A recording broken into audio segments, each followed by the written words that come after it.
Alhamdulillah Kak, Sulawesi Barat. Baik ya? Alhamdulillah baik. Ya, ya. Oke, Kak Aisyah, kita tepuk tangan dulu buat ketiga komentator kita malam ini, Coach Ade Yatin, Kak Jessica, dan Kak Aisyah. Jadi barusan kita sama-sama mendengar biografi para komentator yang latar belakangnya saling berbeda tapi saling melengkapi. Dan malam ini kalian akan siap-siap untuk digilir, ya. Ya. Nah, Coach Ade Yatin, mungkin aturan mainnya adalah kita langsung aja kali ya, straight the point ya, Coach Ade Yatin. Jadi siapapun nanti yang akan saya pilih, siapapun nanti yang akan saya pilih, dan saya sebutkan nama kalian, ya nggak boleh menyerah, nggak boleh give up, mau tidak mau, siap atau enggak, setuju atau enggak ya, harus siap selalu. Oke? Kayaknya Asis udah siap-siap nih dari Bandung nih ya. Salman juga udah siap dari Sulawesi Barat ya. Nadia juga udah siap dari Papua. Nah, aturan kedua, setiap peserta akan berbicara, ya, diberikan kesempatan untuk menyampaikan apapun itu dalam durasi maksimal 3 menit. Oke? Dengan pastinya sesuai dengan aturan-aturan yang udah dijelaskan oleh Kak Ade Riatin di pertemuan pertama. Nah, sebelum mungkin kita serahkan sepenuhnya kepada peserta, Coach Ade Riatin ada hal yang mau ingin disampaikan atau cukup? Cukup. Coach Ade Riatin cukup? Kalau cukup bisa. Nanti yang akan memanggil Kak ini kan, Mr. Bako kan? Ya, saya akan manggil. Ada yang mau disampaikan sebelum mungkin saya panggil satu-satu? Kalaupun cukup, bisa boleh diberikan simbol thumbs seperti ini. Cukup? Nah, sebentar. Sebelum nanti teman-teman presentasi ya, sebenarnya saya tuh punya PR-nya sebenarnya ke teman-teman itu memang kita kemarin masih belum kuat di struktur ya. Jadi teman-teman pada malam hari ini abaikan hal-hal yang teman-teman masih belum kuasai dari sisi struktur public speaking. Jadi jangan berfokus di situ karena pada malam hari ini lebih pada fokus bagaimana teman-teman membawakan presentasi teman-teman. Kalau kita bicara struktur kemarin kan ada conclusion. Ya, berarti teman-teman ada pembukaan, ada isi dan ada penutup. Dan kita kupasnya kan kemarin masih sedikit sekali. Jadi teman-teman saya nanti nggak akan banyak berfokus di structure-nya dalam public speaking-nya, namun yang paling penting adalah pilihlah topik yang memang teman-teman sukai.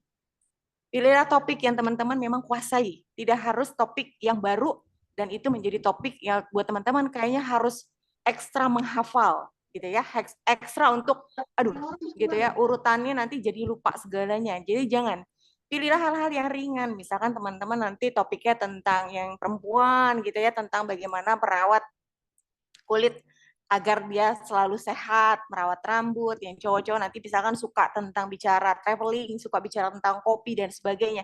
Jadi pilihlah topik yang memang teman-teman memang senang untuk membawakan itu sehingga nanti durasi yang diberikan oleh Mr. Bako gitu ya 2 hingga 3 menit. Teman-teman itu lebih menyampaikan satu topik yang tidak ada beban di sana. Oke ya, jadi sekaligus nanti pada saat memberikan feedback, Coach Ade akan menguatkan ya poin-poin dari struktur public speaking. Jadi sekalian saja nanti sambil jalan. Jadi siapa yang presentasi mungkin nanti akan Coach Ade juga bantu untuk kembali menguatkan apa-apa yang menjadi kita sudah pelajari di sesi sebelumnya. Begitu ya teman-teman ya. Jadi tenang saja. Kalau Coach Ade akan memberikan feedback itu bukan kritikan ya. Kalau Mr. Bako memang kritik-kritik pedas menggigit katanya ya. Kalau Coach Ade itu lebih pada nanti teman-teman akan Coach Ade berikan feedback. Feedback adalah apa yang sudah baik dari penampilan teman-teman dan itu harus terus dipelihara dan kemudian apa yang perlu ditingkatkan, artinya apa yang perlu ditingkatkan masih ada sesuatu yang harus teman-teman lengkapi ya. Demikian Mr. Bako, saya kembalikan ke Mr. Bako. Luar biasa. Oke, kita close dulu buat Coach Ade Riatin. Baik, tanpa lama-lama, saya akan memilih dari 33 ya, kurang lebih 30 peserta. Akan dimulai dari ladies dulu ya. Kak Jessica siap, Kak Aisyah siap. Ya, oke. Tiara dari Nusa Tenggara Timur.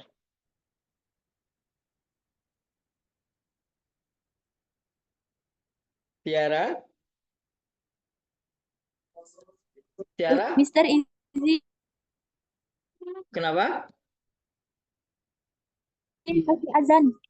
Oh ya, oke. Kak Adriatin, eh, Kak Jessica, Kak Aisyah, kita tunggu dulu ya. Ini lagi azan ya. Gimana?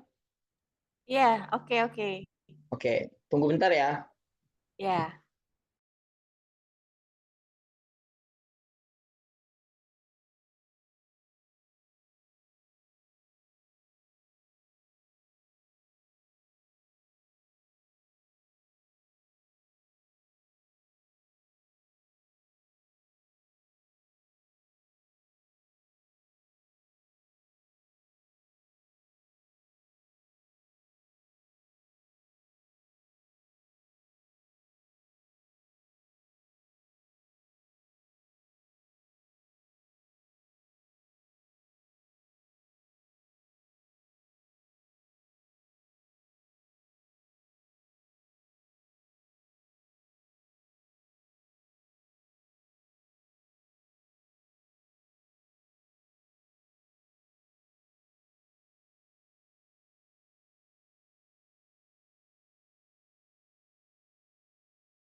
Baik, kita kembali bersama Kak Tiara dari Nusa Tenggara Timur, ya.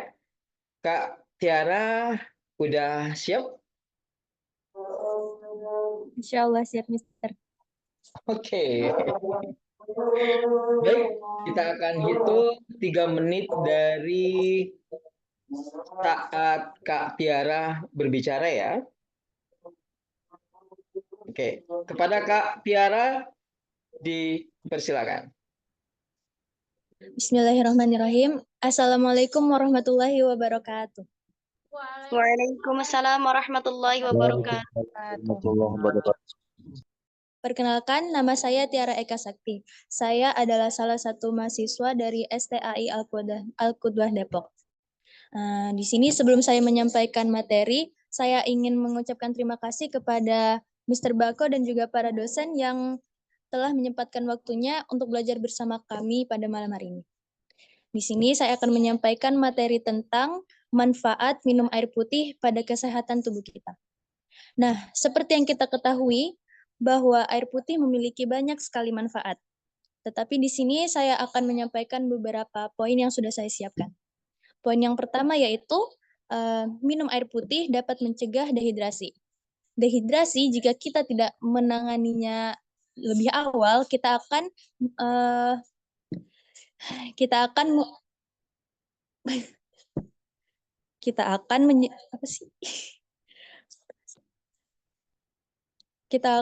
merasakan kejang dan mengalami gangguan ginjal dan juga shock.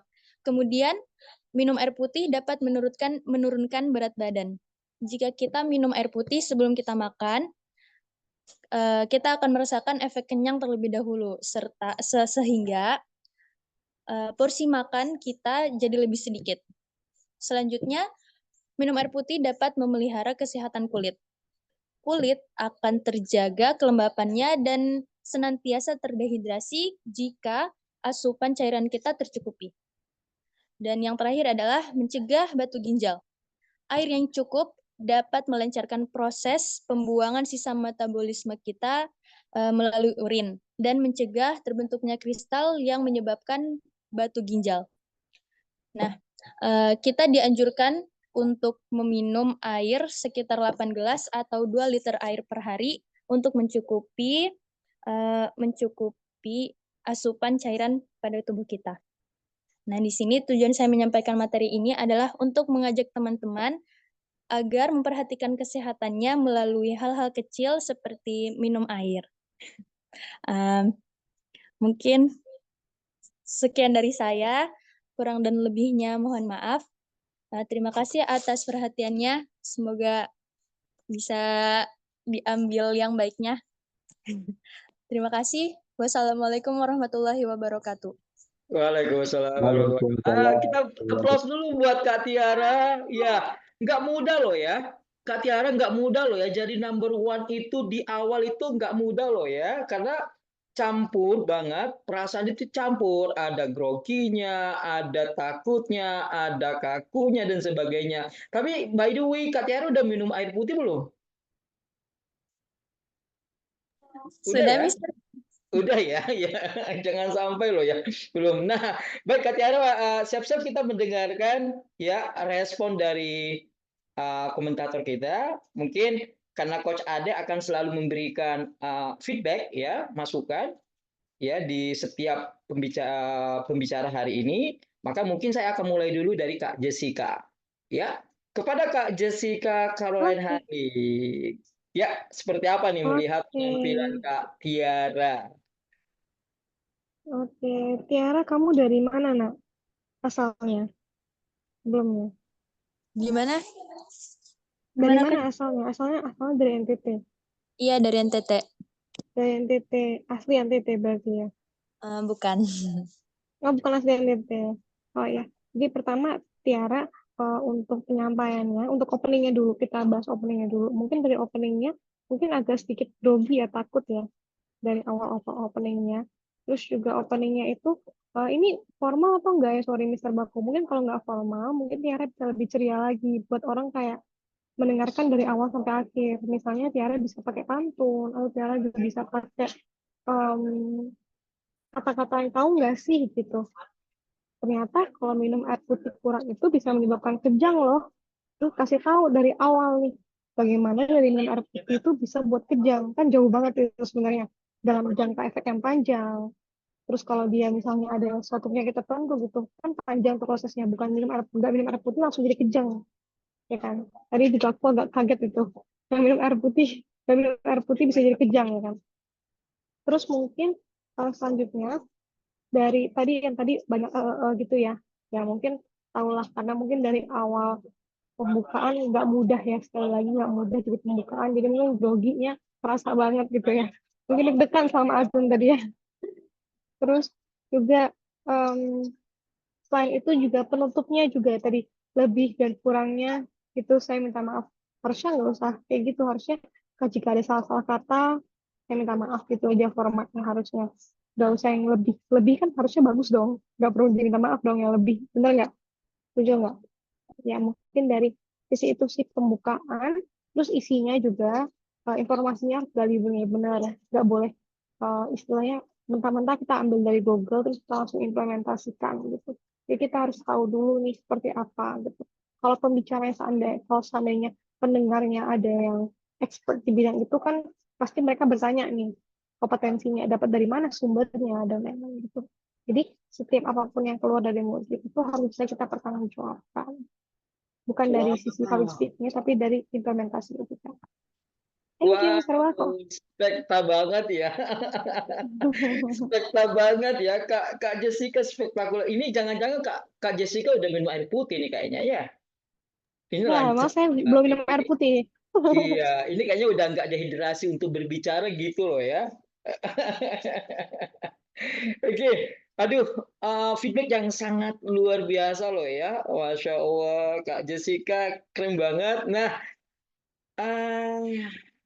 selanjutnya langsung aja coach utama kita nih ada Coach Aderiati untuk melengkapi apa yang disampaikan oleh Kak Jessica Carolina Harley. Kak Aderiati, silakan. Ya, terima kasih Mr. Bako. Mungkin di peserta kedua nanti saya di akhir aja ya untuk feedback. Jadi Kak Jessica, kemudian Kak Aisyah, baru nanti saya di akhir. Hanya tinggal nambahin dikit aja kan? Kan udah banyak tuh dari Kak Jessica dan dari Kak Oke. Aisyah. Ya, Maksudnya semua peserta selesai atau satu-satu? ya ini nanti kita 3 komentator ikut memberikan feedback semua, Mr. Bako. Dua-dua. Jadi misalkan Tiara tadi, Kak Jessica dan Coach Ade. Coach Aderiati selalu. Pikir 3-3-nya selalu baik. Saya mengikuti Mr. Bako. Berarti saya dan Kak Jessica tadi ya. Oke, kita lihat dari apa yang disampaikan oleh Kak Tiara dari NTT. Topiknya tentang manfaat air putih ya. Dan tadi Kak Jessica sudah menyampaikan tentang opening, pentingnya opening dalam presentasi dengan berbagai cara kamu bisa gunakan.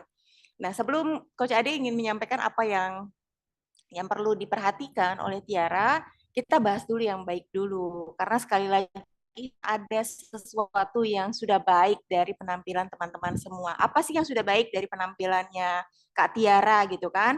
Yang pertama, kalau bicara tentang kalau teman-teman presentasi secara online, tadi kalau Kak Tiara menggunakan, ini teman-teman nanti kan ada 2 pilihan, apakah menggunakan handphone, maka letak kameranya adalah vertikal.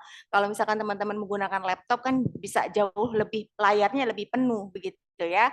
Nah kalau misalkan nanti gunakan handphone, maka dia letaknya kan memang jadi lebih menyempit tuh area kamera teman-teman. Nah, kalau pada saat teman-teman area kameranya jadi lebih menyempit, sadarilah bahwa maka teman-teman nanti pada saat melakukan gerakan tangan itu jangan keluar dari area, dari layar handphonenya, sehingga nanti terputus tuh. Nah, namun apa yang dilakukan oleh Kak Tiara, kakak udah bagus tuh, simetris. Tadi bagus tuh pada saat menyampaikannya, fokus Kak Tiara tuh ada di tengah-tengah, itu memang harus simetris seperti itu kalau teman-teman menggunakan baik itu laptop ataupun handphone begitu ya. Namun kalau untuk handphone tadi catatannya, tangan hati-hati supaya dia tidak akan keluar layar pada saat melakukan variasi gerakan tangan. Dan ada variasi gerakan tangan di sana. Tadi saya perhatikan gitu ya, Kak Tiara sudah mulai menggunakan bagaimana berbicara ini, termasuk adalah gesture yang teman-teman bisa gunakan untuk berbicara karena ini adalah bagian dari bahasa tubuh yang itu juga bisa menjelaskan verbal diikuti oleh non-verbal.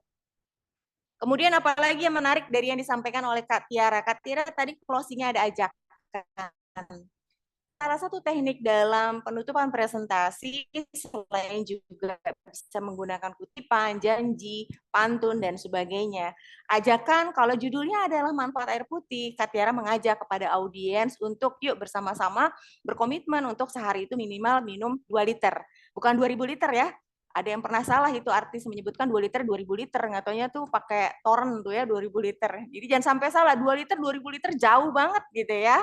Nah, lalu apa yang perlu Kak Tiara tingkatkan nih? Tadi kan yang sudah bagus semuanya. Lalu apa yang perlu ditingkatkan? Yang pertama, beberapa kali lupa itu karena kita seringkali satu penyebabnya tidak fokus. Pikiran kemana-mana. Topik, aduh belum semuanya menguasai air, kita jadi ngeblank begitu. Satu, penyebab tidak fokus karena Kak Tiara panik gitu, orang pertama gitu kan. Kemudian juga karena memang tidak dibiasakan untuk melakukan segala sesuatu itu harus dengan mindfulness. Jadi bagaimana caranya kesadaran kita harus penuh sehingga pada saat melakukan ada saja hal yang kurang dari cara penyampaian kita tahu, oh ya tadi kurang ini, kurang itu. Karena kita sadar. Berikutnya, tentang ada ketika menganjurkan dalam sehari minum 2 liter air dan sebagainya, sebutkan sumber, ini namanya logos dalam Teman-teman ingat ya, ada etos, logos, patos ya pada saat teman-teman presentasi. Logos adalah teman-teman menyampaikan argumentasi, rasionalisasi dari setiap poin-poin yang teman-teman sampaikan. Dari mana asal sumbernya? Kalau dalam sehari minimal kita minum tuh dianjurkan 2 liter per hari. Adakah sumbernya? Misalkan gitu ya, ngambil dari media mana nih yang mengutip atau dokter siapa yang mengatakan demikian. Itu harus disertakan sumbernya ketika menyampaikan sebuah data atau logos di sana. Dan hindari dengan kata-kata mungkin. Kalau tadi masalah kata maaf sudah dibahas oleh Kak Jessica, hindari kata-kata mungkin. Mungkin itu melimitasi. Cukup juga melimitasi. Misalkan sering sekali digunakan pada saat teman-teman berbicara, baik itu di akhir ataupun di awal, begitu ya. Mungkin ini yang bisa saya sampaikan. Itu melimitasi. Jangan gunakan kata mungkin. Juga seringkali teman-teman menggunakan cukup, ya, menggunakan kata cukup. Misalkan apa? Cukup mempengaruhi, cukup menjelaskan, cukup bisa teman-teman mengerti. Cukup itu juga melimitasi. Jadi gunakan kata-kata atau hindari kata-kata yang bisa melimitasi. Overall saya suka, Kak Tiara ini orang pertama tapi dia berani menerima tantangan dari Mr. Bako. Ya, kamu sudah percaya diri dalam mempresentasikan di orang pertama ini. Tiara lanjutkan, banyakin prakteknya. Silakan Mr. Bako. Wow, tepuk tangan dulu buat Coach Adriatin. Luar biasa Kak Tiara bisa jadi catatan khusus ya bahwa Kak Tiara di perdana ini sangat bagus ya, luar biasa, udah berani ya. Adapun tadi sedikit aja itu biasa dalam dunia public speaking ya. Nah selanjutnya ini kayaknya boys ya. Oke.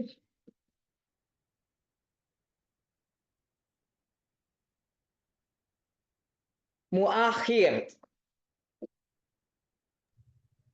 Ya, Sir. Ya, Mister. Ya, Muakhir udah siap? Tes, Mister. Suara saya kedengaran jelas? Oh, udah kedengaran melewati dari telinga saya malah ya. Oke, Kak Muakhir, silakan dihitung saat Kak Muakhir berbicara. Menurut situs World20, bahwasanya Indonesia menurut situs World20 bahwasanya Indonesia menempati urutan ke-20 ke-67 dari 203 negara tentang kualitas pendidikan. Pendidikan merupakan suatu hal yang amat kita perlu kembangkan. Halo teman-teman, perkenalkan saya Muhammad Muakhir, saya dari Provinsi Banten. Pendidikan adalah suatu pembelajaran, pelatihan, dan juga pengembangan. Secara umum di Indonesia ada 3 jenjang pendidikan di bawah 2 kementerian, yaitu Kementerian Agama dan Kementerian Pendidikan. Kementerian Agama menaungi yaitu MI, MTS, dan juga MA. Sedangkan Kementerian Pendidikan menaungi yaitu SD, SMP, dan juga SMA. Lantas, apa saja sih permasalahan pendidikan yang ada di Indonesia? Yang pertama, yaitu keterbatasan akses pendidikan. Ini disebabkan karena fasilitas yang minim, akses pendidikan yang kurang, dan juga transportasi yang terbatas. Yang kedua, kualitas guru. Ini disebabkan karena sertifikasi yang lemah dan kurangnya pelatihan terhadap guru-guru di Indonesia. Yang ketiga yaitu kurikulum yang tidak relevan. Yang keempat yaitu kesenjangan pendidikan antar daerah satu dengan daerah yang lainnya. Lantas, bagaimana sih kita bisa memajukan kualitas pendidikan di Indonesia? Yang pertama, meningkatkan kualitas guru. Ini bisa dilakukan dengan cara melakukan kegiatan pelatihan-pelatihan yang ada di Indonesia terhadap guru-guru. Yang kedua, yaitu dengan cara melakukan sertifikasi terhadap guru yang kompeten. Yang kedua juga, langkah yang kedua, yaitu meningkatkan pengembangan evaluasi pendidikan. Yang ketiga yaitu penerapan kurikulum yang relevan. Kurikulum yang relevan adalah kurikulum yang bisa mengikuti perkembangan zaman. Yang keempat yaitu meningkatkan akses pendidikan untuk semua. Di Indonesia, pendidikan saat ini belum tentu arahnya kemana, belum jelas arahnya kemana. Satu daerah dengan daerah lainnya memiliki kesenjangan. Oleh karena itu, kita sebagai masyarakat, pemerintah, dan juga warga sekitar harus saling membahu dan upaya mengembangkan pendidikan yang ada di Indonesia. Burung Irian, burung cendrawasih, cukup sekian dan terima kasih. Assalamualaikum warahmatullahi wabarakatuh. Waalaikumsalam warahmatullahi wabarakatuh. Wow, tepuk tangan dulu buat Kak Muahir. Aduh, luar biasa ya. Ini perdana dari Boys. Ini Kak Muahir ini saya ada punya julukan loh tersendiri buat Kak Muahir. Ini saya manggilnya Mr. Coca-Cola. Ya, cowok idola, cowok cakep, cowok idola. Coca-Cola ya, Mr. Coca-Cola ya. Baik, langsung saja kita dengarkan ya feedback dari Kak Aisyah. Kak Aisyah, dipersilakan. Ya, selamat malam sahabat PLC Indonesia, selamat malam Coach Ade Riantin, Kak Jessica. Nah, ini tadi peserta dari Mr. Bako, peserta dari Banten ya? Ya, betul. Ya. Ini Kak Khairul ya? Kak Muahir. Muahir ya, Kak Muahir. Tadi saya menyimak sempat disuguhkan pantun ya. Ya, itu udah bagus. Tadi saya hanya mau lebih fokus ke pola pengaturan napas. Jadi ketika berbicara, nafas bisa lebih diatur agar kata dari apa yang kita sampaikan itu lebih tersampaikan dengan maksimal. Kemudian fokus matanya juga tidak begitu fokus pada kamera, yang dimana juga seperti yang kita disampaikan oleh Coach Ade Riantin, kita kembali ke teori Coach Ade Riantin bahwa kontak mata itu juga sangat penting di dalam ilmu komunikasi ataupun pada saat kita berkomunikasi baik itu offline dan online. Kemudian untuk penutupnya juga sangat memukau karena tadi sempat ditutup, tapi yang saya lihat tadi cara menutupnya itu agak tergesa-gesa, mungkin karena pengaruh nervous, yaitu sangat manusiawi dan sangat lumrah, apalagi ini dalam proses belajar ya Coach Ade. Jadi saya yang kesimpulannya adalah saya sangat mengapresiasi dari Kak Muahir ini karena sudah berani mencoba dan terus belajar di ruang Zoominar ini. Ya, mungkin cuma itu Kak.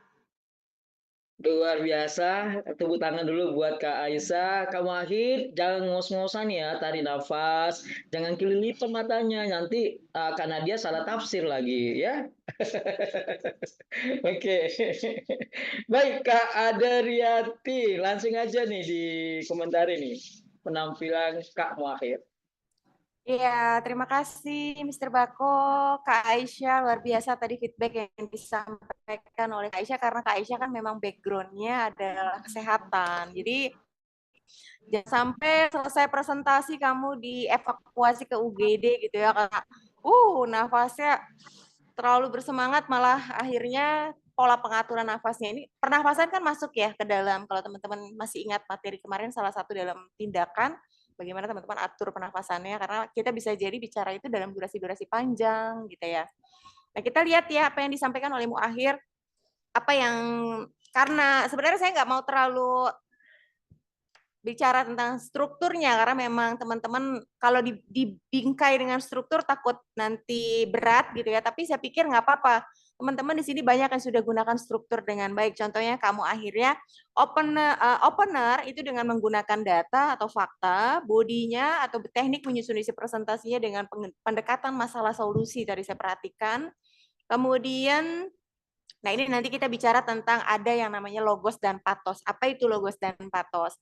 Setiap poin-poin yang disampaikan oleh kamu akhir dan teman-teman. Teman-teman hari ini meskipun teman-teman belum ke bagian presentasi, feedback yang saya berikan buat teman-teman yang sudah presentasi, tolong dicatat buat kita semua, karena ini adalah bagian pembelajaran juga. Contoh ya, misalkan tentang apa yang dimaksud dengan logos dan patos. Pada saat teman-teman menjelaskan poin-poin presentasi dalam bicara tentang pendidikan, masalah pendidikan di Indonesia, lalu solusinya seperti apa pendidikan untuk mengatasi carut marutnya tentang pendidikan yang tidak pernah kunjung usai ya, masalah pendidikan di Indonesia. Maka ada yang namanya logos dan patos.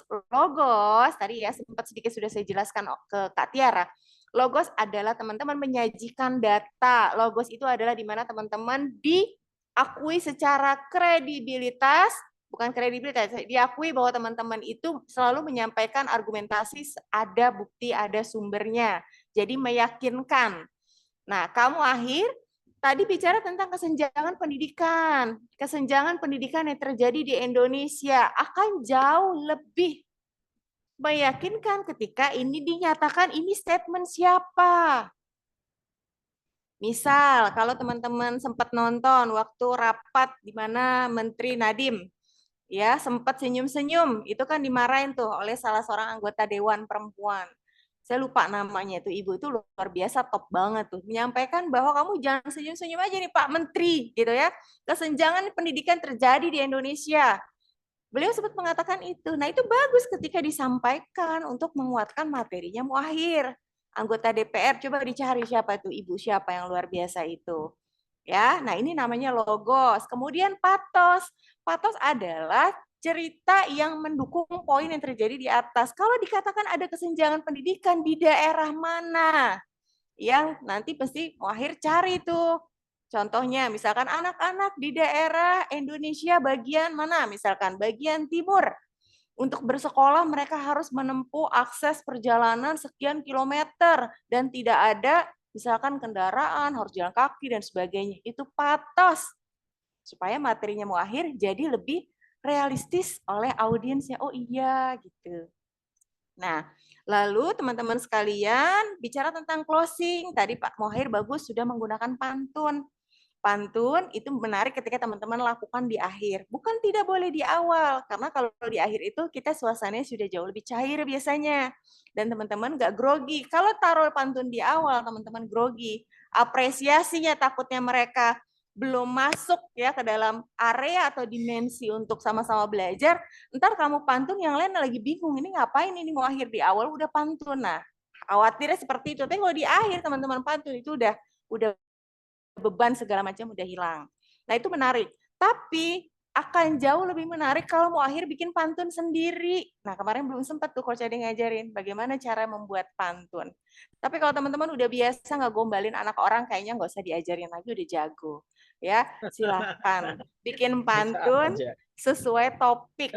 Topiknya pendidikan. Ya nanti kan cari tuh rima kata akhirannya an gitu ya. Nah, lalu apa yang sudah baik nih dari penampilan Muakhir? Ini saya kasih feedback satu orang aja bisa habis sendiri nih waktu presentasi satu orang. Yang sudah menarik, percaya dirinya dapat. Gitu ya, ada permintaan dari Mr. Bako, wah langsung siap. Itu bagus banget. Bagaimana kita di awal, ingat deh yang pertama adalah berani, fondasi itu. Maka semua bisa disampaikan, teman-teman dapat percaya dirinya. Kemudian apa yang menarik lagi dari penampilan Muakhir? Openernya powerful dengan menggunakan data. Keren loh dia tadi loh sampai ya powerful sekali nih openernya. Kemudian apalagi yang disampaikan? Ada finger counting, ya menghitung dengan jari. Misalkan ada 3 poin, ada 3 masalah yang ingin saya sampaikan kepada teman-teman sekalian terkait tentang dunia pendidikan. Yang pertama, tangannya tadi ikut main tuh. Bagus. Dan cara bicaranya mantap dan meyakinkan. Kade yakin kamu pasti udah riset tuh topik kamu sehingga kamu berani untuk menyampaikan dengan lantang. Lalu apa yang perlu ditingkatkan? Tadi Kak Aisyah sempat singgung tentang eye contact. Betul Kak Aisyah. Lalu bagaimana cara meletakkan kamera? Ini kan akan ada hubungannya. Jadi teman-teman eye contact itu teman-teman jaga se-eye level. Se-eye level tuh ya. Antara mata kita dengan layar, apakah itu laptop atau handphone. Jadi jangan sekali-kali pada saat presentasi taruh handphone ada di posisi bawah. Sehingga mata teman-teman ngelihatnya ke kamera bawah. Terjadi oleh kamu. Ditaruh, Kak, kasih bantalan, ganjelan, apa kek, supaya di eye level. Matanya kamu akhir searah kamera yang ada di uniform. Jadi tidak melihat ke arah bawah. Itu yang harus diperhatikan. Yang kedua, pada saat tinjer counting, berhitung dengan jari, jangan disembunyikan. Kan kemarin udah dibahas. Ya, ada berapa teman-teman? Ada tebak-tebakan. Ada 2, 3, apa 4 itu coach ya. Mana ada yang tahu, orang semuanya diumpetin. Nah, jangan diumpetin kalau lagi melakukan menghitung dengan jari. Mau sebut berapa? Ada 3, ya kan? Ada 5, jelas. Jangan diumpetin. Dan jangan menunjuk yang ditunjuk. Jadi ada beberapa hal. Yang pertama, teman-teman sekalian, lalu yang kedua, ini ngapain ini boros banget. Jadi ya mau pertama, kedua tangannya aja langsung menunjuk, menghitung dengan jari. Kamu akhir? Keren. Lanjutkan presentasinya nanti ya. Gaskan, Silakan kamu Mr. akhir. Bako. Luar biasa, tepuk tangan dulu buat Kak Coach Adriatin. Thank you Kak Muakhir, penampilan yang sangat spektakuler malam ini. Kita akan lanjut di peserta selanjutnya. Ini datang lagi dari ladies ya. Saya melihat satu nama, ini tapi masih off camera. Kak Irmawati. Kak Irmawati, Assalamualaikum, apa kabar? Kak Irmawati. Ya, Ya, tapi dari mana? dari Sulawesi Barat Mamuju. Ya, saya pikir dari tadi. Ya, oke. Kak Irmawati, ini jauh-jauh dari Sulawesi Barat ya. Nah, Kak Irmawati kan udah melihat, menyimak 3 penampilan barusan ya. Kak Irmawati mungkin udah siap untuk giliran berikutnya? Ya, dicoba. Iya, dicoba. Ini luar biasa nih ya. Baik, Kak Irmawati, saat Kak Irmawati berbicara, kita udah hitung. Kak Jessica siap-siap. Silakan Kak Irmawati. Assalamualaikum warahmatullahi wabarakatuh dan selamat malam. Yang terhormat kepada asesor atau komentator, yaitu ada Coach Riatin, dan ada Mbak Jessica dan Ibu Nur Aisyah, serta teman-teman peserta yang mengikuti training public speaking. Puji syukur kita panjatkan kehadirat Allah Subhanahu wa taala karena dengan rahmat dan ridhonya lah sehingga kita masih diberi kesehatan untuk berkumpul pada malam hari ini. Dan perkenalkan, nama saya Irmawati asal Sulawesi Barat dan saya di sini akan membahas ulasan sedikit tentang kecacingan.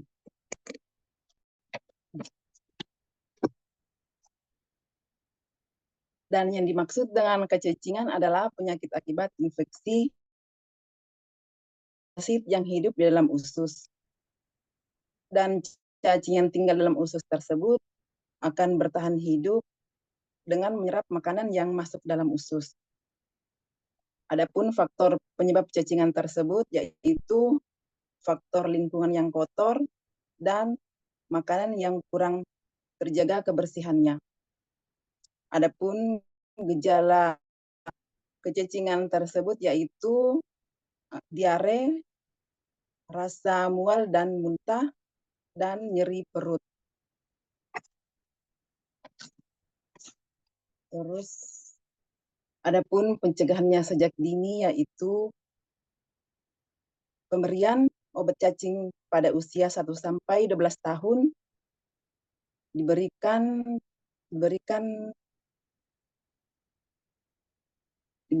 2 kali setahun per 6 bulan.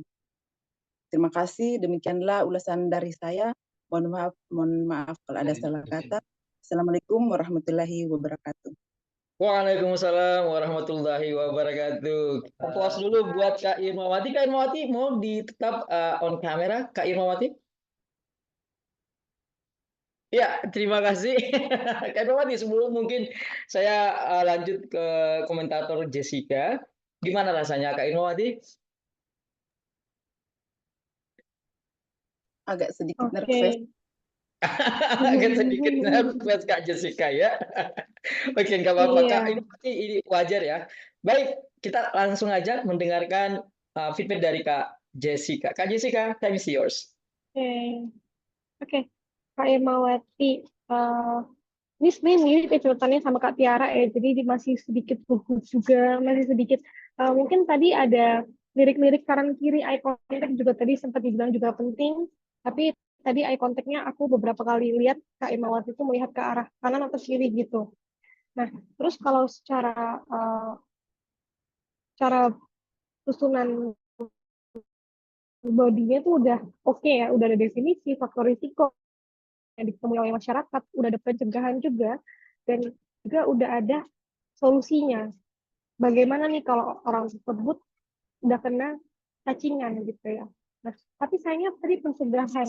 Nah, pencegahan itu kan sesuatu yang belum untuk mencegah kita kena cacing, ya kan? Jadi otomatis orang tersebut tuh belum cacingan, kita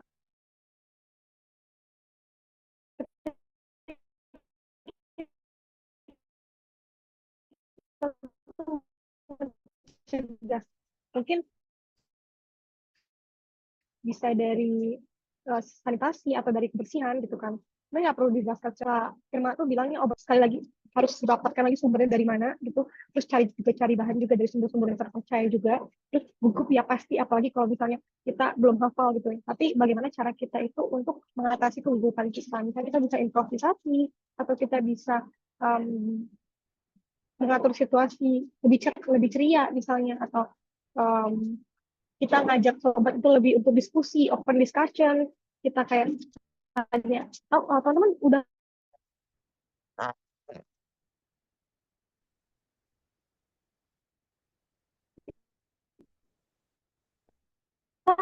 tahu loh dia tuh infeksi. Nah, infeksi itu baru menyebabkan demam, ya gitu kan. Jadi ada alusinya, oh itu cacingan. Faktor risikonya pasti orang cacingan tersebut dia suka main kotor nih. Pencegahannya jangan main kotor gitu. Terus, tapi kalau udah kena ya kita baru kasih obat cacing dengan dosis tertentu. Tapi aku rasa untuk masyarakat umum nggak perlu sampai ke dosis si anak kecil atau orang dewasa, karena nanti cacingan itu pasti dapat dokter.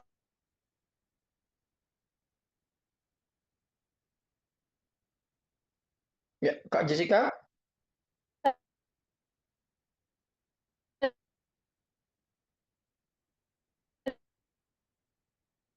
Kak Jessica, kedengaran?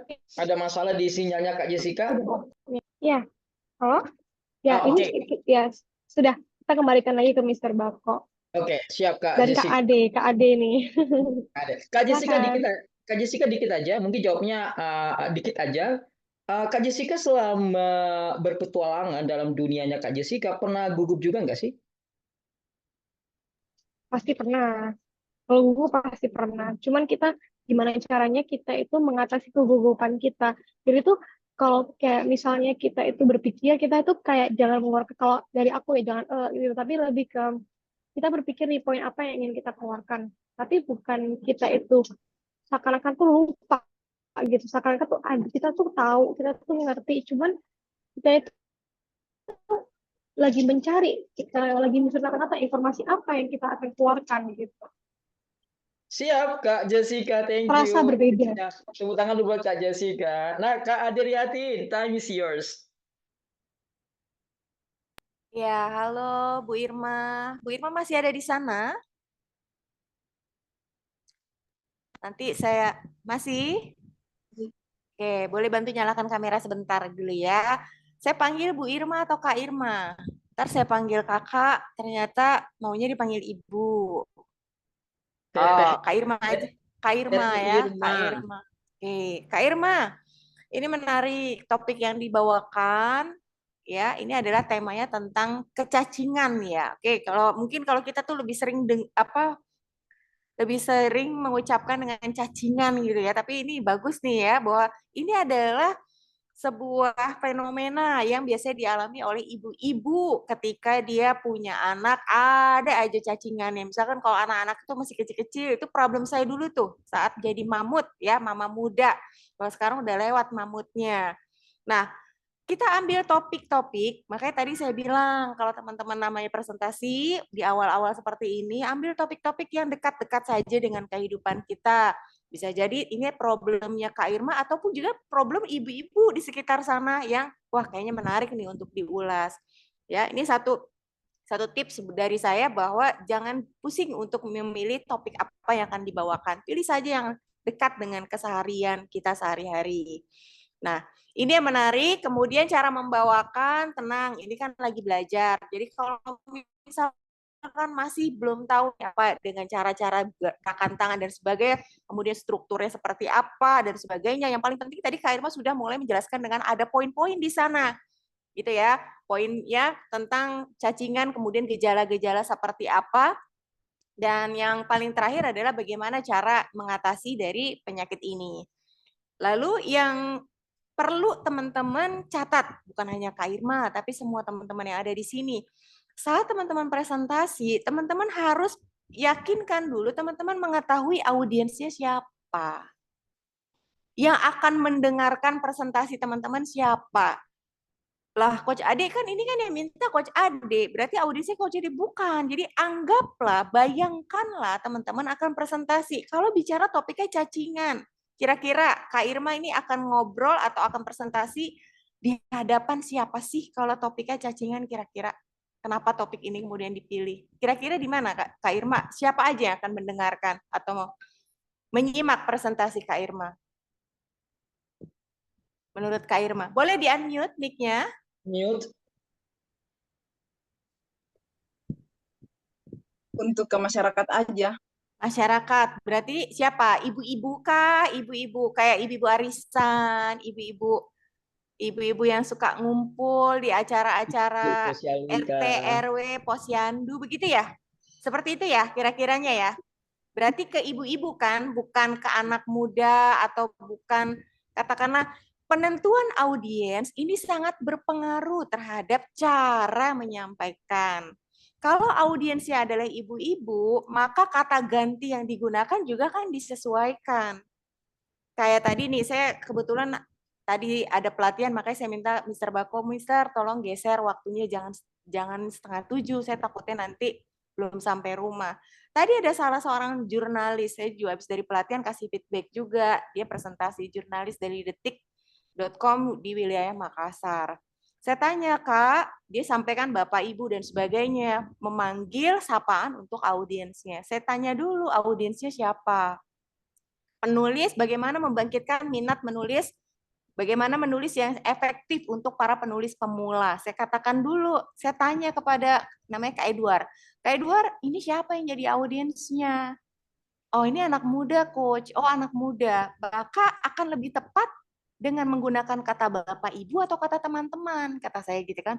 Oh iya, teman-teman sih Coach. Nah, teman-teman di sini tolong perhatikan kira-kira yang menjadi audiensnya siapa. Contoh tadi bicara pendidikan, kemudian Kak Tiara tadi topiknya minum air putih, itu siapa?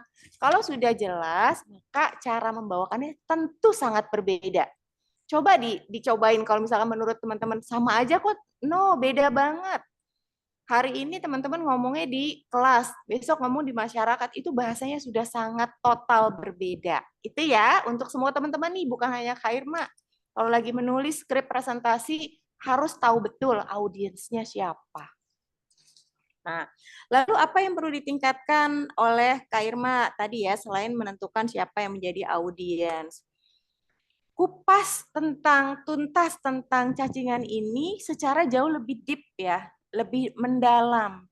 Jadi jangan hanya di area permukaan dan berikan contoh-contohnya, misalkan. Lalu bagaimana penanganannya, diberikan contohnya supaya makin paham tuh ibu-ibu. Jadi jangan hanya bilang ibu-ibu ayo jaga kebersihan supaya anak-anaknya terhindar dari cacingan. Tapi bagaimana cara buat mereka paham, berikan banyak contoh-contohnya seperti apa. Ya, dan kalau misalkan tadi beberapa kali menggunakan kata adapun. Jadi teman-teman jangan ulangi kata yang sama dalam rentang waktu yang cukup dekat. Misalkan teman-teman bicara ada urutan 1, 2. Yang pertama udah dijelaskan. Lalu yang kedua, lalu yang ketiga, lalu yang keempat diulang-ulang lagi dengan kata yang sama. Lalu teman-teman bisa gunakan kata-kata yang lain. Kemudian poin yang kedua adalah selanjutnya yang ketiga, berikutnya yang keempat kan beda-beda tuh, jadi ada variasi.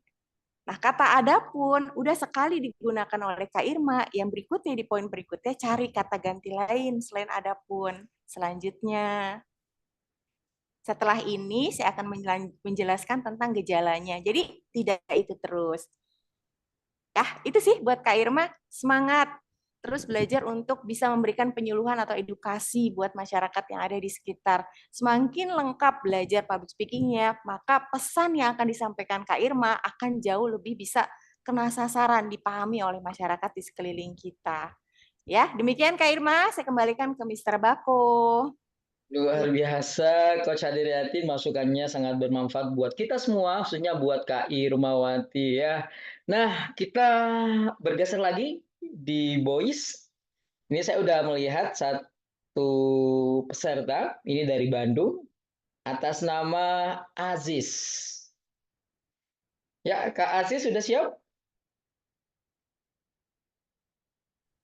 Siap, Mister. Oke, Tes siap. kamera.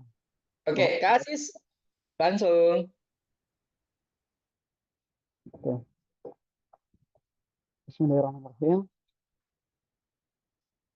2 hari kemarin, saya pernah membaca di situsnya, di situs resmi Okezone Lifestyle.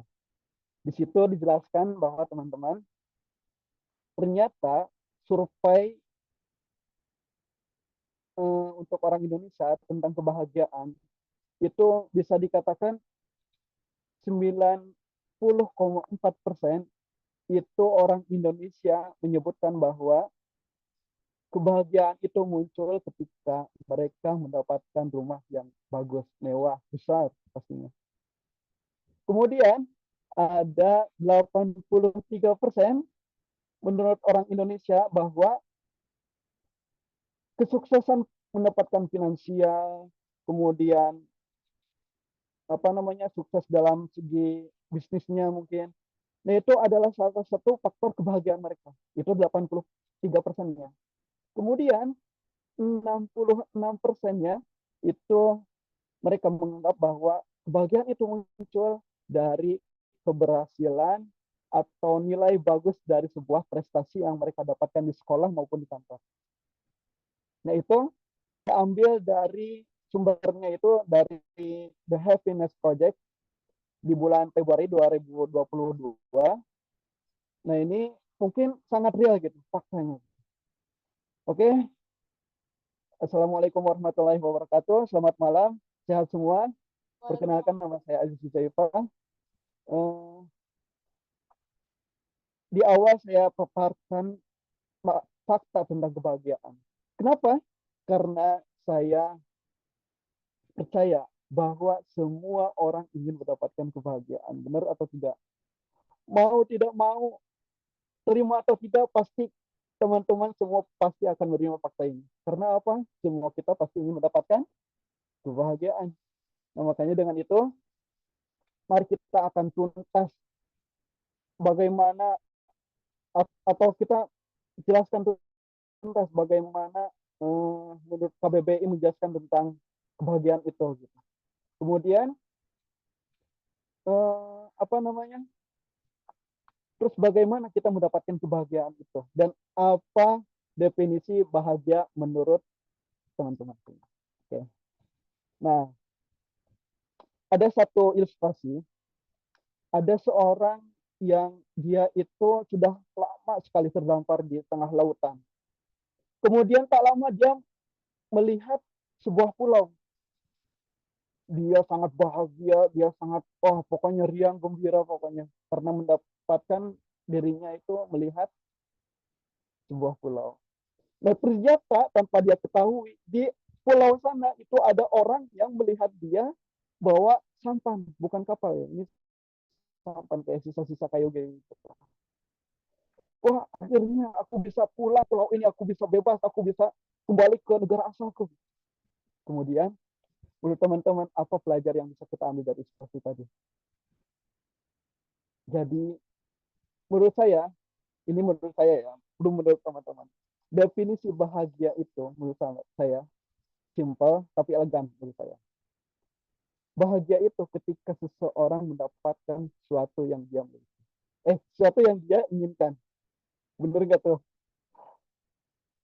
Sekali lagi, kebahagiaan itu adalah ketika seseorang mendapatkan apa yang dia inginkan, apa yang dia perjuangkan, apa yang dia butuhkan. Ketika dia mendapatkannya, nggak peduli apa yang mereka katakan di luar sana. Gitu. Yang penting kita mendapatkan apa yang kita inginkan. Seperti itu. Kemudian kita nggak boleh menyimpulkan sesuatu dengan diri kita sendiri gitu tanpa ada dasarnya. Kemudian kita ambil pelajarannya atau pengertian dari KBBI.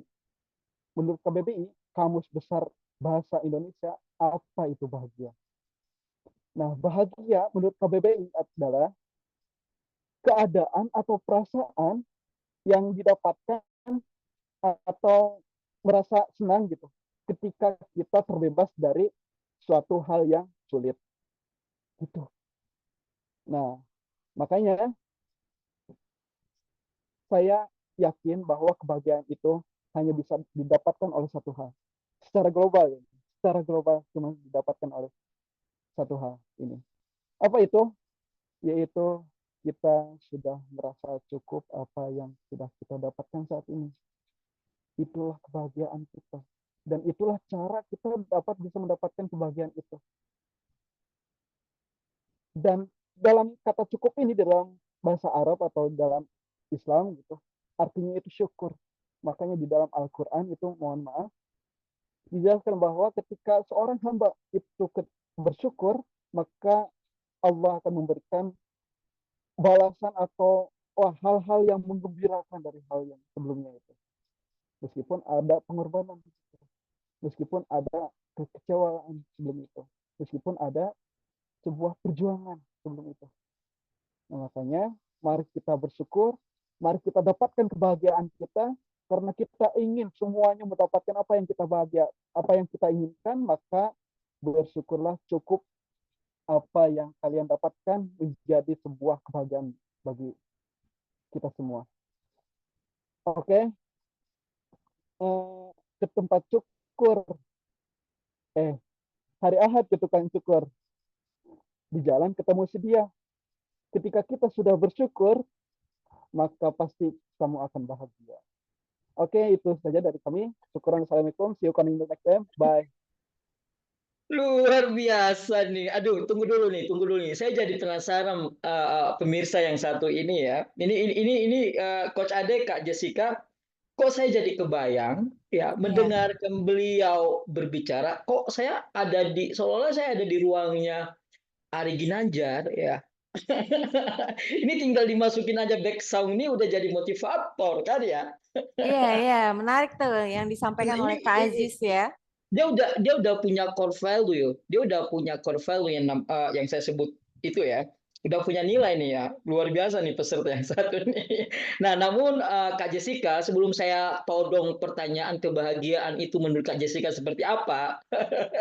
Kak Jessica, ayo komentari dulu dong Kak Aziz seperti apa? Halo. Iya. Suara saya kedengaran dengan jelas? Kedengaran? Kedengaran ya? Itu putus-putus. Nggak kan kedengaran kan ya? Kedengaran. Sumpah, dari awal sampai akhir, aku nggak ada catatan sih. Aku lihat dengan, oke, gitu.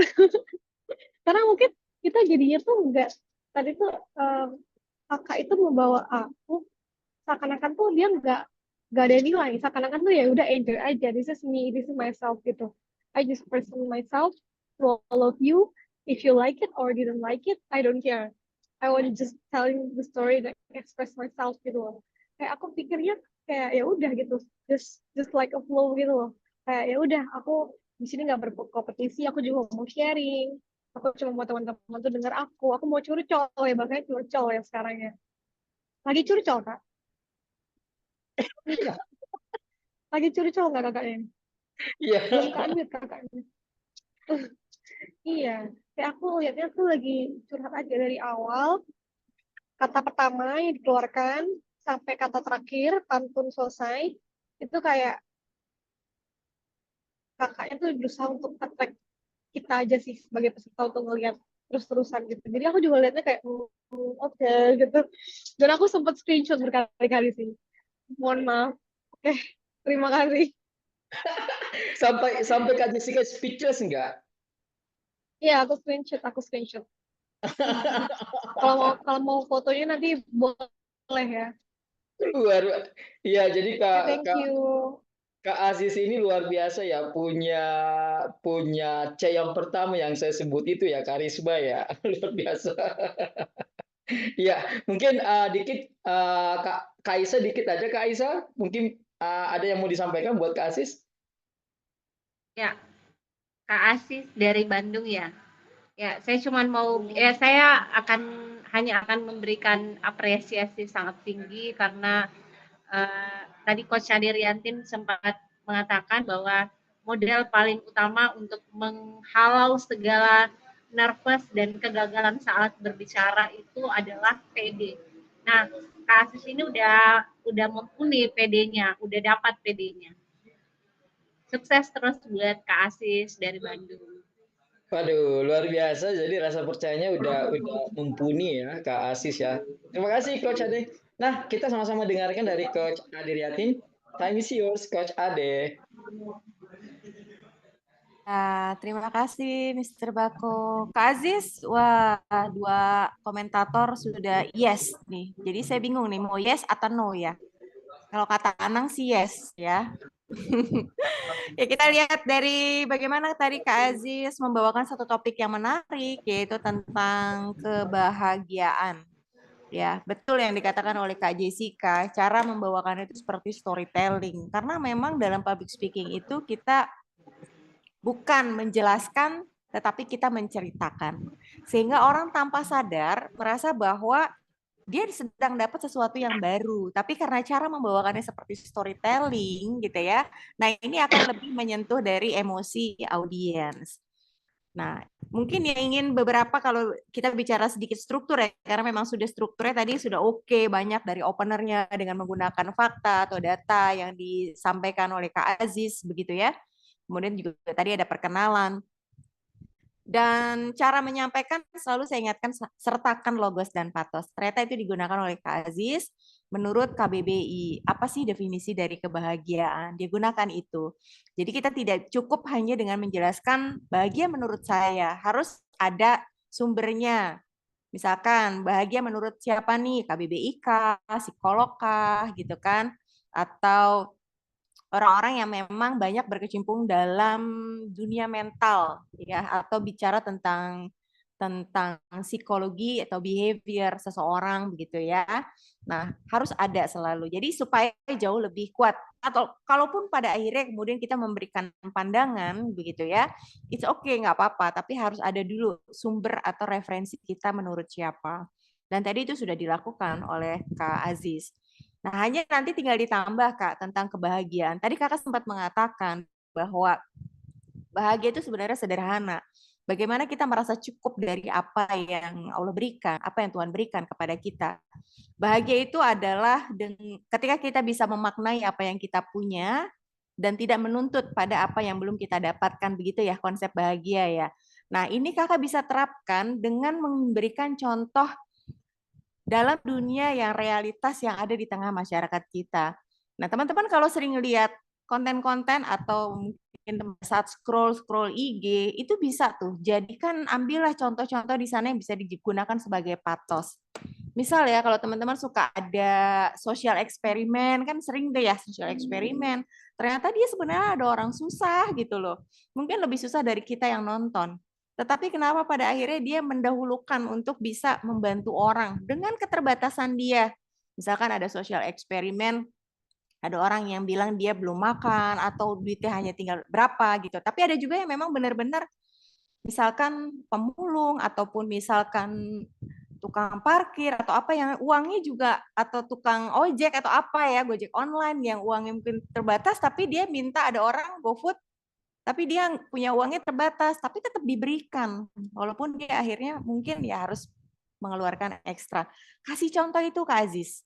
Sehingga orang akan lebih real itu ada di tengah-tengah kita. Mungkin kalau kita nggak akan kasih contoh, kita akan berpikir gini, mana ada sih orang kayak gitu. Kita kan selalu mengutamakan diri kita sendiri baru orang lain. Tetapi ada ternyata ketika Kak Aziz gunakan patosnya di sana. Ya.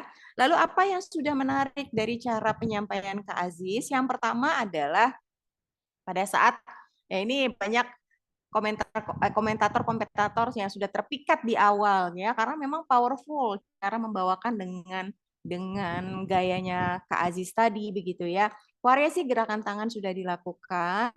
Hanya nanti kalau peletakan kamera Kak Aziz, mungkin Kak Aziz bisa sedikit lebih mundur dari kameranya sehingga area kepala kakak tuh nggak pas banget seperti ini nih, jadi kayak kepotong. Ya, karena level ketampanannya nanti menurun Kak kalau ini kepotong. Jadi Kakak mundur dikit biar ganteng maksimalnya itu bisa terlihat sama teman-teman. Bisa Begitu aja ya. nih. Bisa ya. Bisa aja ngegombalnya begitu ya. Lalu apa yang menarik dari Kakak? Kakak tuh ada dramatisasi loh pada saat storytelling. Nggak semua teman-teman pria public speaker itu dia bisa mendramatisasikan ketika dia lagi bercerita.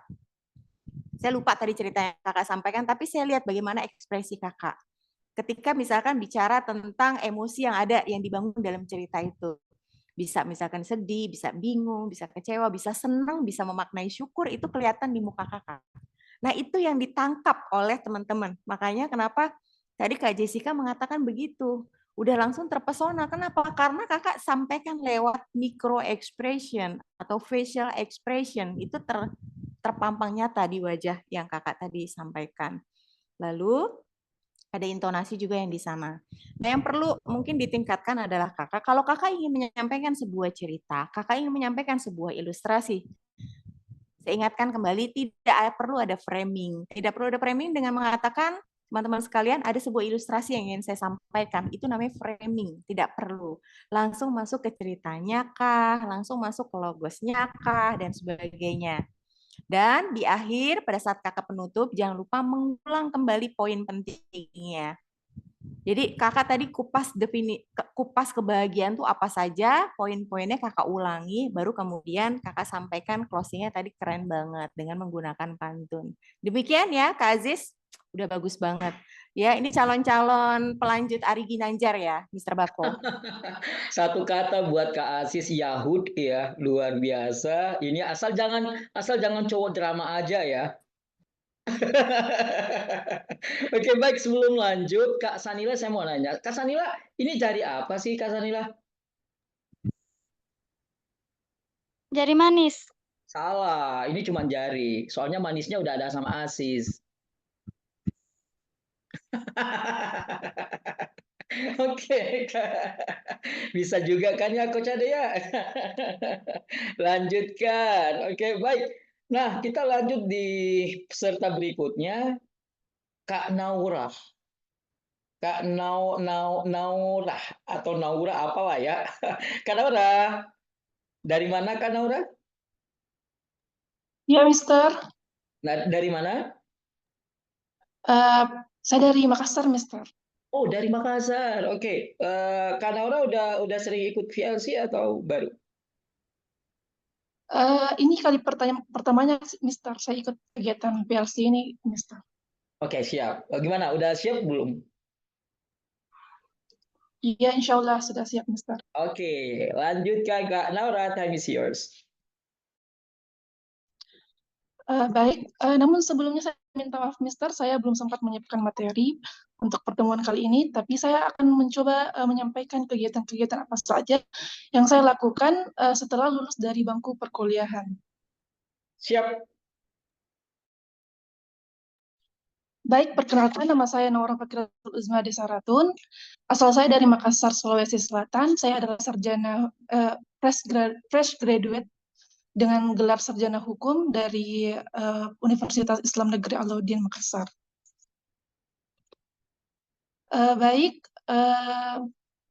Sebagai seorang fresh graduate, tentu saja saya memiliki beberapa plan atau rencana ke depan untuk masa depan saya. Nah, dalam hal ini saya memiliki beberapa plan, yaitu yang pertama, saya ingin melanjutkan studi saya ke jenjang S2. Dalam hal ini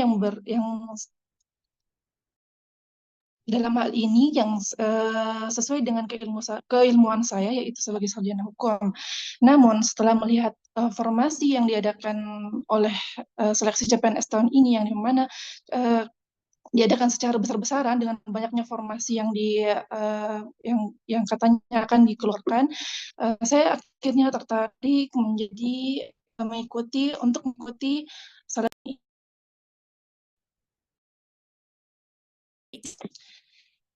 Nah, sembari menunggu pendaftaran seleksi CPNS yang diadakan tahun ini, saya mengikuti kegiatan-kegiatan untuk mengisi sehari-hari saya, yaitu yang pertama saya aktif dalam mengajar sebagai guru di TK TPA di masjid dekat rumah saya. Yang kedua, saya juga pada Februari di pemilu 2024 ini saya ikut berpartisipasi sebagai anggota KPPS. Kemudian saya juga ikut kegiatan pada Mei tahun lalu, pada Mei tahun ini saya ikut kegiatan, yaitu kegiatan kampanye narasi perdamaian yang diadakan oleh Yayasan Pemberdayaan Masyarakat Indonesia Cerdas. Dan kemudian hal-hal yang seperti itu yang saya anggap dapat menambah pengalaman, akan tetapi di samping itu saya juga berharap dapat meningkatkan value dari diri saya sendiri.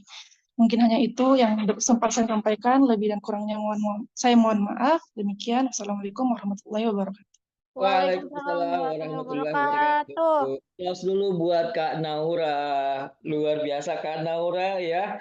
Kayaknya hampir nggak ada masalah hidupnya nih Kak Naura nih, kalau saya dengar-dengar ya barusan nih.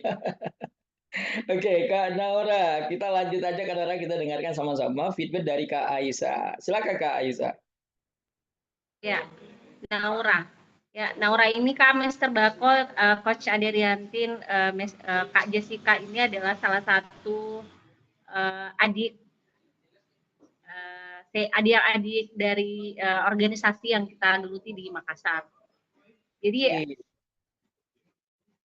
Naura, nah saya Kak Aisyah melihat bahwa pembukaan Kak Naura ini udah cukup sangat bagus dan berusaha untuk meminimalisir dari ketegangan dan nervous yang bisa saja terjadi, namun sebaik mungkin menampilkan pada Coach Aderiantin.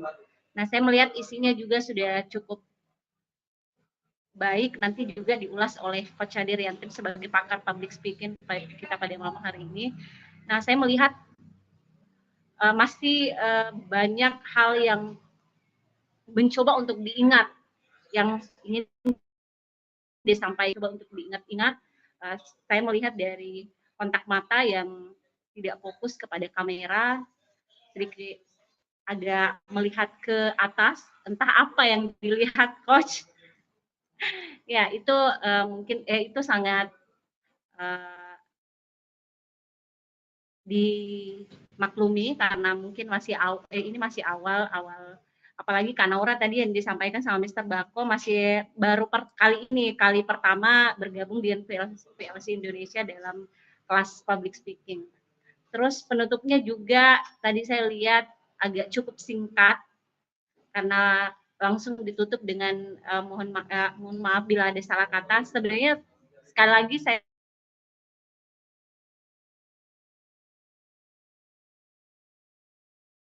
tegasin.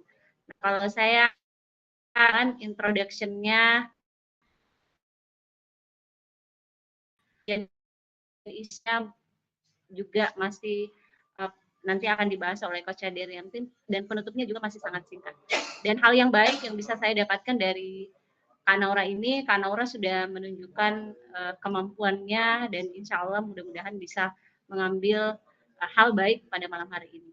Semangat terus Kak Naura dari Sulawesi Selatan, Makassar.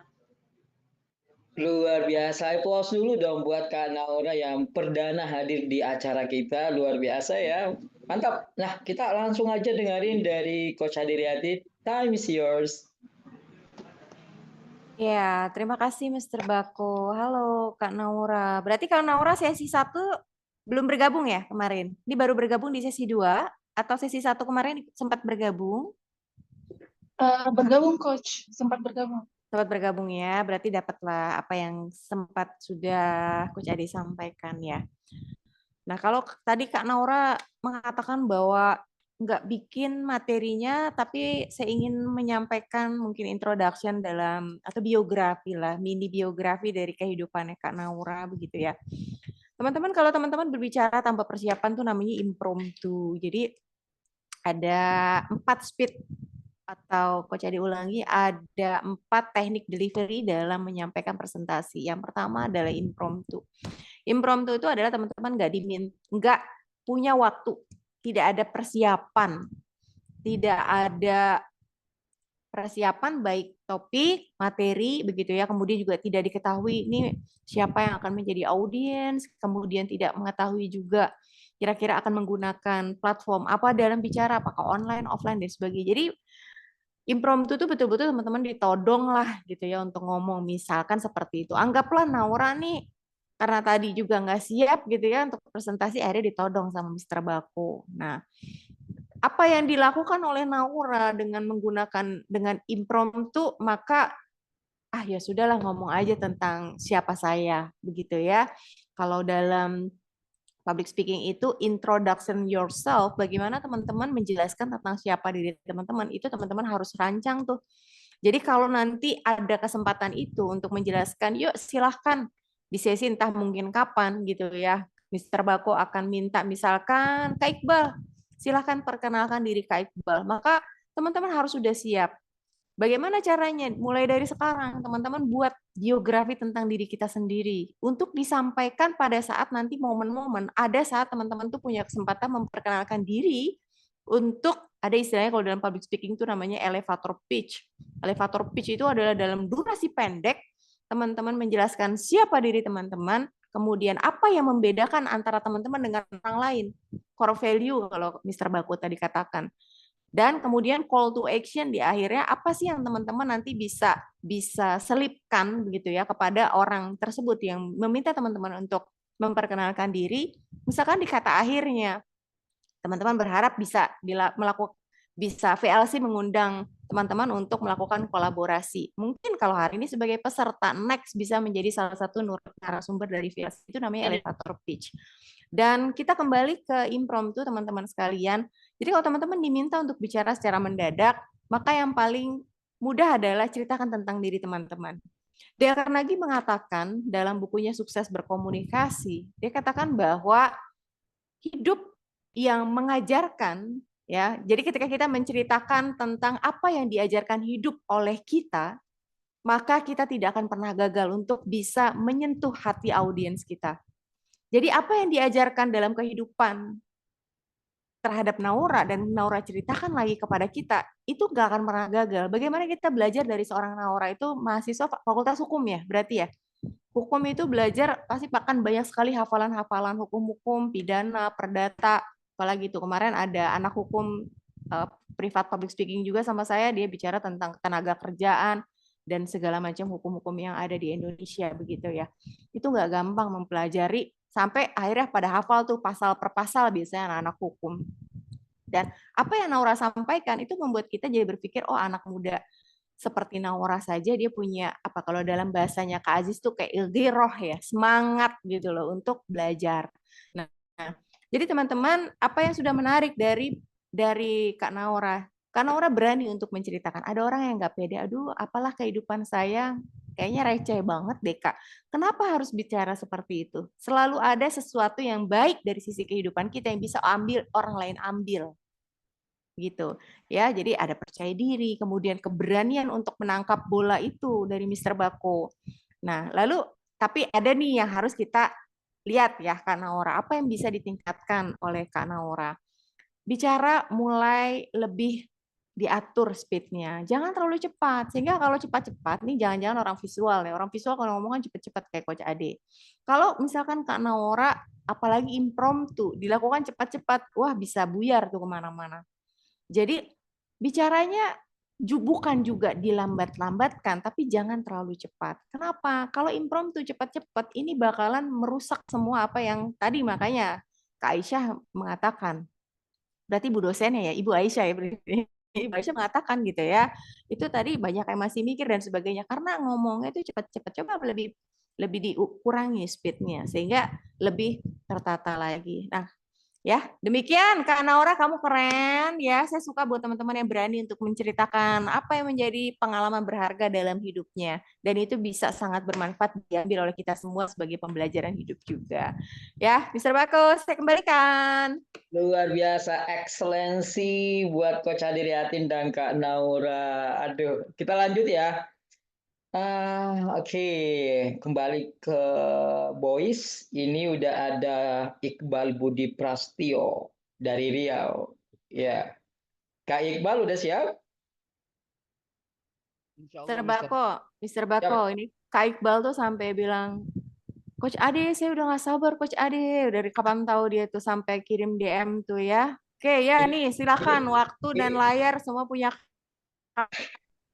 Ini Coach Ade kayak punya kodam-kodam apa ya? Kok bisa tahu sampai segitunya ya? Ini Banyak jangan-jangan yang Pak. Iya, banyak yang pada DM nggak ya. sabar untuk pertemuan kedua gitu kan. Ada lagi tadi last minute menjelang pertemuan, Coach nanti saya presentasi apa? Saya lagi nyetir, gimana cara jawab? Udah nanti ketemu aja di Zoom. Saya bilang apapun yang mau kamu omongin aja lah gitu ya. Iya, tapi asal jangan ajak Coach Ade juga sampai paham bahasa Suryani ya. Oke. Baik, Coach Iqbal Budi Prasetyo, time is yours. Sebelumnya dengar nggak suara saya, Mister? Dengar dong, lanjut. Terima kasih kepada seluruh coach, terutama Mr. Beko, karena Mr. Beko telah memberikan kesempatan saya untuk belajar public speaking. Sebelum saya melanjutkan presentasi saya dengan judul pentingnya memanfaatkan waktu, perlu kita ketahui dulu definisi dari waktu. Saya ambil dari Kamus Besar Bahasa Indonesia. Waktu atau masa menurut Kamus Besar Bahasa Indonesia adalah seluruh rangkaian ketika kita dalam proses atau melakukan perbuatan atau dalam suatu keadaan atau mempunyai peluang, kesempatan yang sedang berlangsung. Dan telah kita ketahui semua, seluruh waktu yang ada, seluruh peluang yang ada, kesempatan yang ada itu tidak bisa kita dapatkan dua kali gitu. Jadi makanya saya di awal tadi menyampaikan terima kasih telah memberikan kesempatan kepada saya. Karena belum tentu setelah ini saya mendapatkan pelajaran public speaking lagi gitu. Jadi apa yang penting dan atau apa yang perlu kita lakukan untuk memanfaatkan waktu, karena waktu tidak pernah menunggu kita. Yang pertama ialah kita harus memiliki tujuan hidup yang jelas. Jika kita memiliki tujuan hidup yang jelas, kita akan lebih dapat memotivasi untuk waktu kita dengan sebaik-baiknya. Contohnya kita di sini kan dalam keadaan menghafal. Jadi kita harus tahu tujuan kita menghafal tuh di sini untuk apa. Jadi agar kita tahu harus fokus gitu atas apa yang telah kita tuju. Jadi kita bisa memanfaatkan waktu sebaik-baiknya. Kemudian yang kedua, kita harus memiliki sifat kedisiplinan diri. Jadi kalau percuma kita memiliki tujuan hidup yang jelas gitu, tapi disiplin diri kita nggak ada. Jadi sama aja kita mempunyai visi, tapi tidak memiliki misi. Kalau kita udah disiplin, kita akan dapat fokus pada tujuan hidup kita tadi, yang kita tuju untuk menjalani hidup. Terutama kita menghafal. Jadi kalau kita misalnya menghafal, tujuan kita menghafal untuk masuk surga, tapi kita tidak disiplin dalam menghafal, percuma. Dan yang selanjutnya yang ketiga ialah kita